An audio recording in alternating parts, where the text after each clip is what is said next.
Have you ever loved someone so deeply that their silence felt louder than any word you've ever heard? Not their hands, not their kiss, not even a whisper, just a presence, a look, a breath held between moments. That was him. And this is how it all began.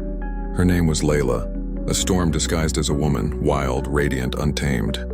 She walked into rooms like she owned the air inside them. She had that kind of beauty that made people nervous, not because of how she looked, but because of what she made them feel.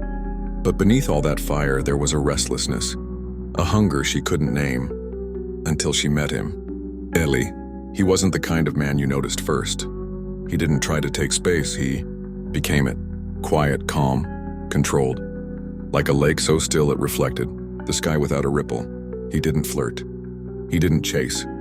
He simply existed, and somehow that was louder than all the noise she was used to. They met on a Tuesday. Rain on the window, soft jazz humming from an old cafe speaker, and the smell of burnt espresso in the air. She was flipping through a book she wasn't really reading, sipping coffee she didn't really want. She was there to be seen, not saved. But Eli didn't look at her the way men usually did. He didn't scan, didn't measure, didn't devour. He looked at her like he was listening, like he could hear every scream she'd ever swallowed. Layla didn't believe in fate. She believed in timing, luck, and the occasional strategic smile. But something about the way he didn't approach her made her lean in. He sat across from her at the long cafe table. No words, just presence. Minutes passed, then hours, and then silence turned into conversation. Not out loud, but inside her.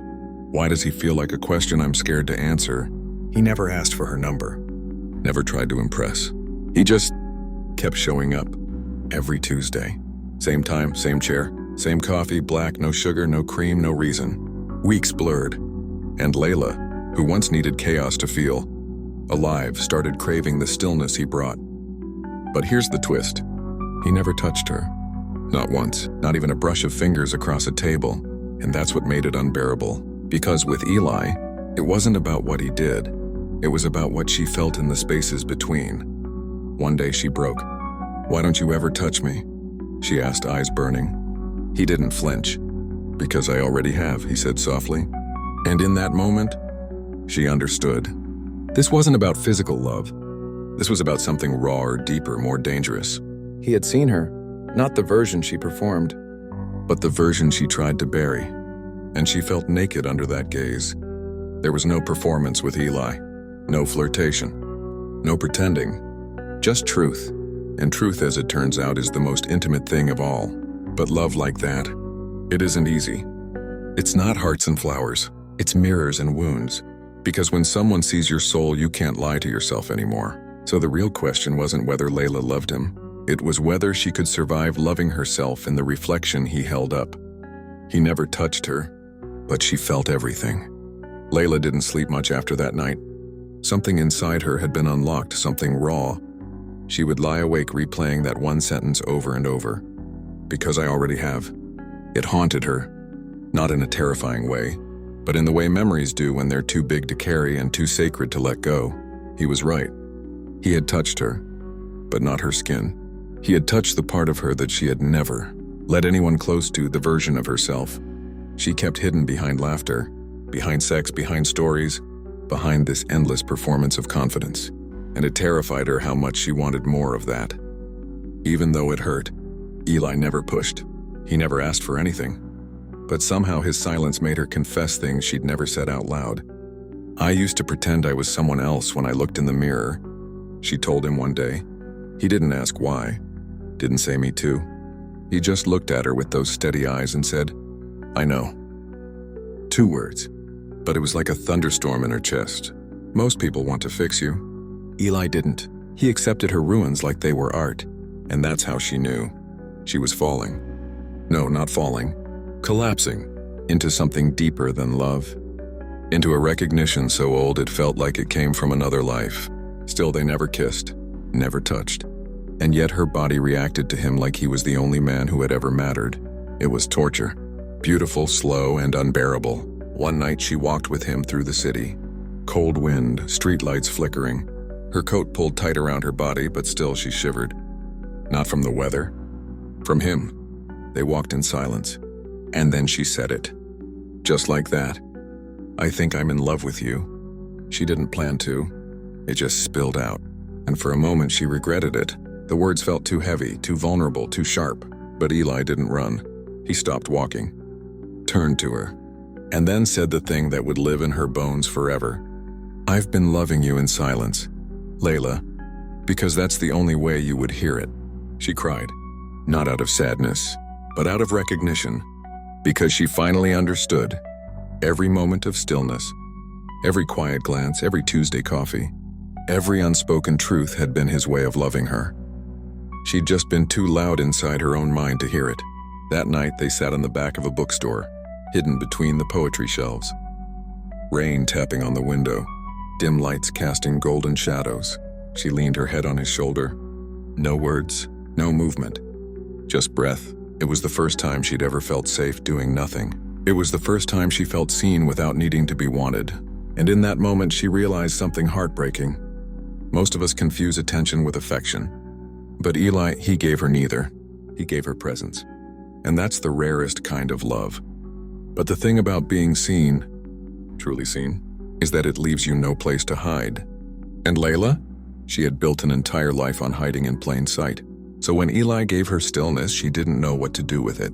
She started to question herself. Why him? Why now? Why does he make me feel like I've never really been touched before? One night, she stood in front of her mirror wearing nothing but an old t-shirt. Her hair a mess, mascara faint beneath her eyes.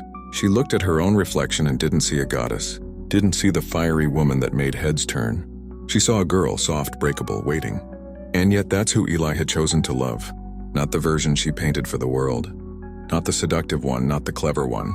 But this one, the girl who didn't have it all figured out. That's when it hit her. Eli didn't fall in love with her for what she gave. He loved her for what she hid. And suddenly she wasn't sure if she was strong enough to stand in that kind of love. So she pulled away, not abruptly, but slowly.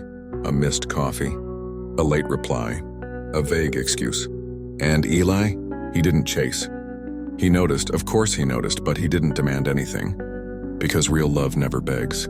It waits. She hated him for that. For being so composed while she fell apart.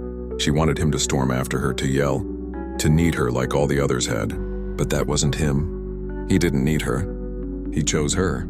And there's a terrifying difference between the two. Weeks passed.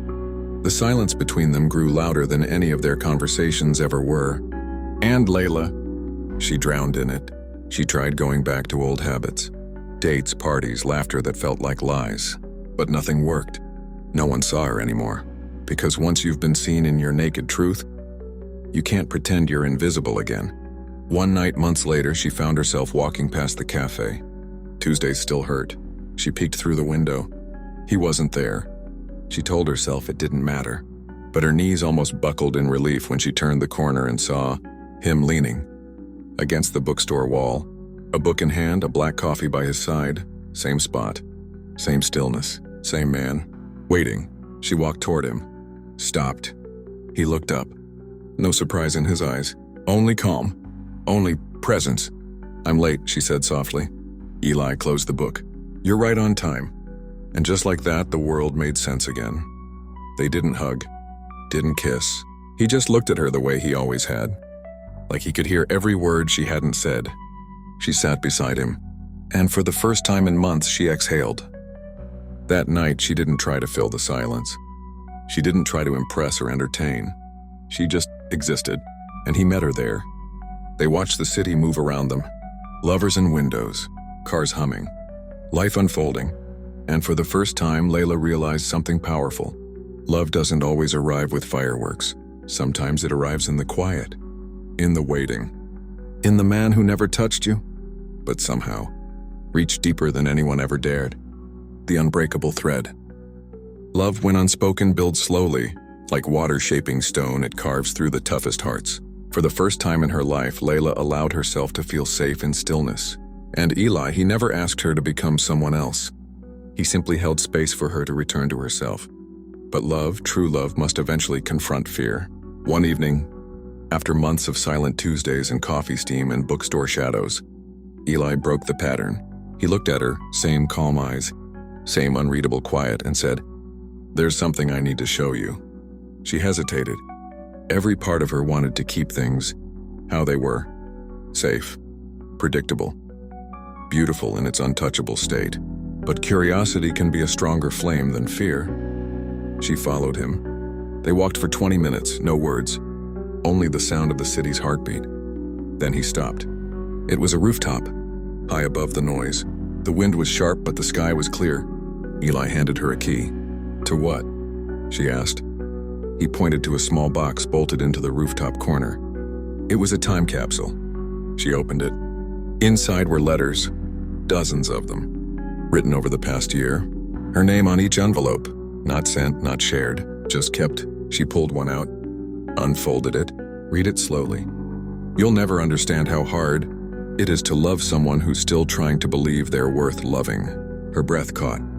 Each letter was a moment, a thought, a fear, a confession. He had been speaking to her all along, not through words in conversation, but in the only language he truly trusted, writing. And suddenly she understood the depth of his restraint. It wasn't distance. It wasn't attachment. It was devotion. He loved her enough to wait, to never demand, to never rush her healing. And this was the proof. She fell to her knees. The wind didn't matter. The night didn't matter. Nothing did, except him. She looked up, tears in her eyes. "You knew I wasn't ready," she whispered. He nodded. "But I wanted to be ready for when you were." He knelt beside her. And then, only then, did he touch her. One hand on her cheek, soft, steady. She leaned into it like it was the first real thing she'd ever known, and maybe it was. That night they didn't sleep together. They didn't rush into the physical. They lay on that rooftop, reading every letter under the stars, the kind of intimacy that can't be undone by time. When morning came, she wasn't someone new. She was simply someone honest. And Eli, he was still quiet, still composed. But something had shifted. He wasn't waiting anymore. He was living it. They built a life that didn't look like a romance novel. It looked like presence, like holding hands in crowded subways, like silent breakfasts where eyes said more than mouths ever could, like long walks with no destination. She never needed to question his love, because she had already felt it, long before his fingers ever traced her skin. Years passed, and people asked, "How did you two meet?" She'd smile. "He never touched me," she'd say, "but I felt everything." With that said, thanks for watching, and until next time.